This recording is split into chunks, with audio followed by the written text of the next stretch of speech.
is Marnie Goldenberg. I'm the Director of Youth Services for Directions Youth Services, which is a division of Family Services of Greater Vancouver. Family Services is a large social service organization.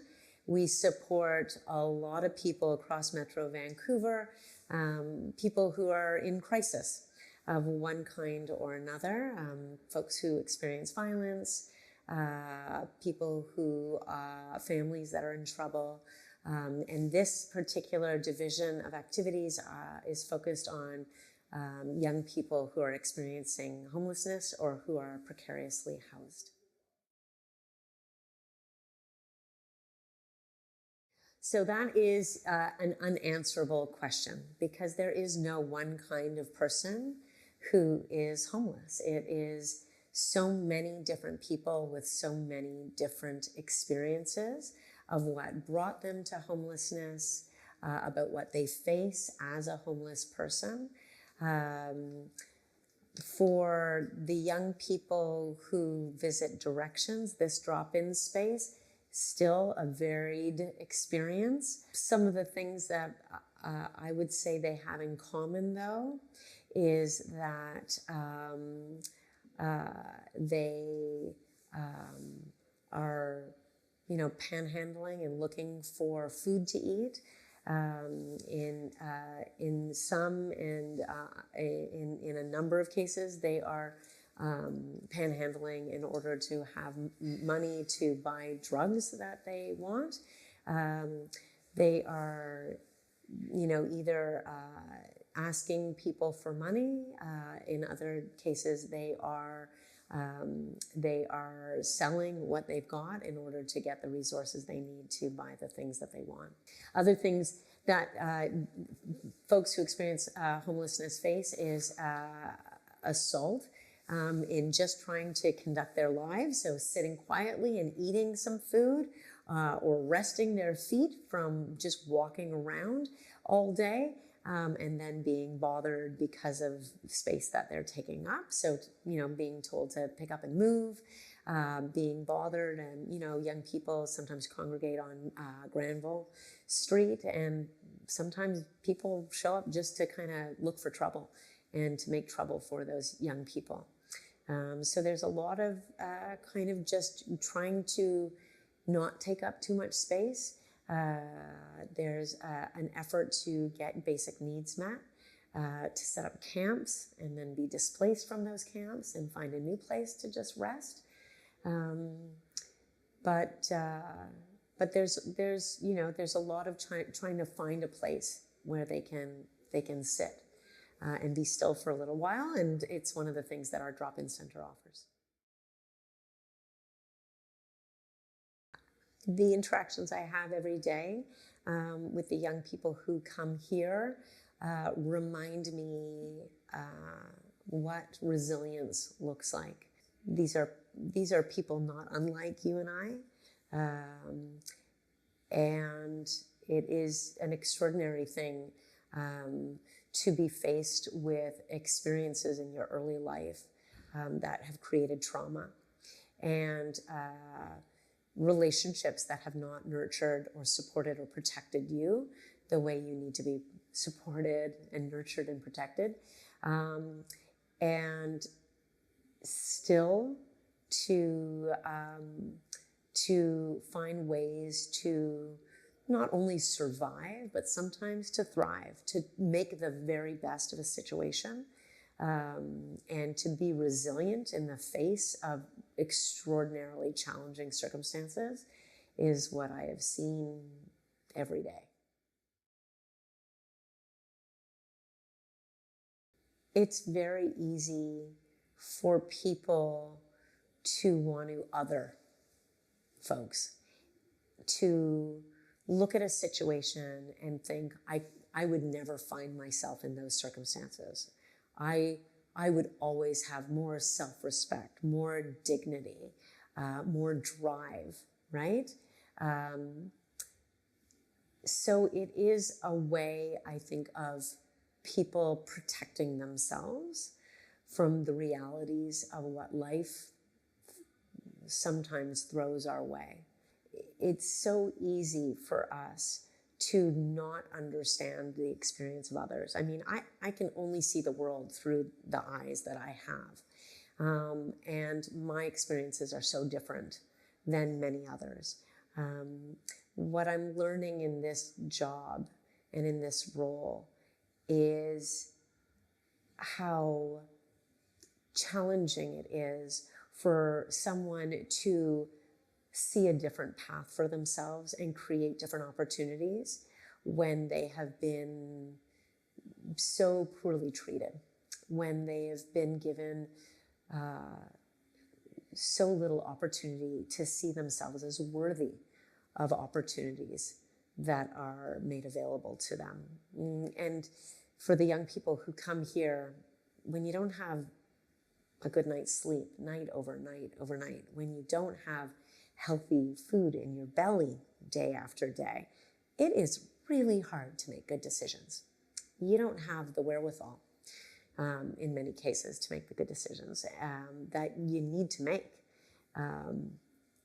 over and over again in order to create newer opportunities for yourself, opportunities to move your life forward in a positive way. So there's a lack of understanding and an interest to other people so that we make ourselves feel better about the opportunities we've had and the things we've done with our own lives.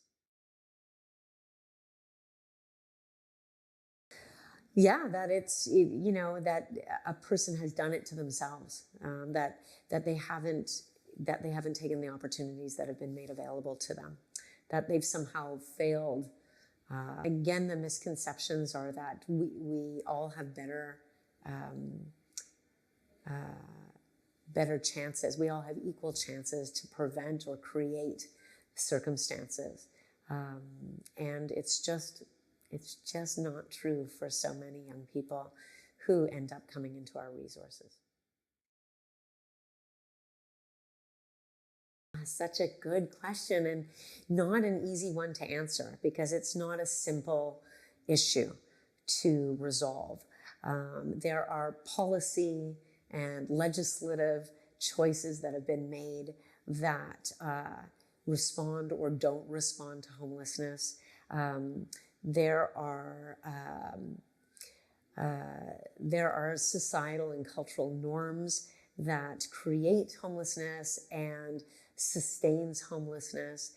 And there are individual responses, community responses that also maintain a system of homelessness.